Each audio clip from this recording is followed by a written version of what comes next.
I have a data of growth of Hindu and Muslim population between 2001 and 2011.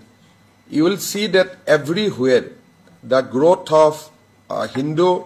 population is coming down and Muslim population is increasing in every blocks of Assam. We have also started scrutinizing the land sale permission. Tate ami dekha paisu যে হিন্দুৱে মুছলমানক বিক্ৰী কৰা মাটিৰ পৰিমাণ বহুত বেছি আৰু মুছলমানৰ পৰা হিন্দুৱে কিনা বহুত কম ইভেন তিনসুকিয়াৰ দৰে জিলাত হিন্দুৱে মুছলমানক বিক্ৰী কৰা মাটিৰ সংখ্যা বেছি আৰু মুছলমানে হিন্দুক মাটি বিক্ৰী কৰা সংখ্যা বহুত কম তাৰ পৰা বুজা যায় আৰু এই মুছলিমৰ ভিতৰত বহুতখিনি অসমীয়া মুছলিম আছে খিলঞ্জিয়া মুছলিম আছে তাত আমাৰ একো আপত্তি নাই কিন্তু জেনাৰেলি যদি আপুনি চাব যায়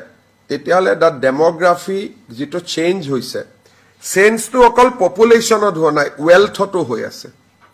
ইমান দিনে আমি ভাবি আছিলো যে নাম্বাৰছত হৈছে কিন্তু এতিয়া যেটো দেখা গৈছে অকল সংখ্যাত হোৱা নাই সম্পদটো হৈছে তাৰ বিষয়ে মোৰ এটা প্ৰেছ কনফাৰেন্স মই কেতিয়াবা কৰিম সংখ্যা আৰু সম্পদ দুইটাত হৈছে সংখ্যা ধোৱাটো কেতিয়াবা আপুনি মানি লব পাৰে কিন্তু সম্পদত ধোৱাটোৱে ই পুৰা এটা ডিস্ট্ৰাকশনৰ সিগন্যাল কৰে আগতে আমি গম না পাইছিলো এতিয়া যেটো ষ্টেট গভৰ্ণমেণ্টৰ পাৰমিশন লাগে গতিকে ডেটা বিলাক আমাৰ লগত আহি যায় আৰু মইতো দেখা পাইছো যে ডেমোগ্ৰাফি চেঞ্জেস অকল সংখ্যা ধোৱা নাই আমাৰ অৰ্থনৈতিক সম্পদৰ ক্ষেত্ৰতো দ্ৰুত গতিত হৈছে মানে এক প্ৰকাৰ কব গলে আমাৰ অসমীয়া মানুহৰ আত্মসমৰ্পণৰ অধ্যায় এটা ইতিমধ্যে আৰম্ভ হৈছে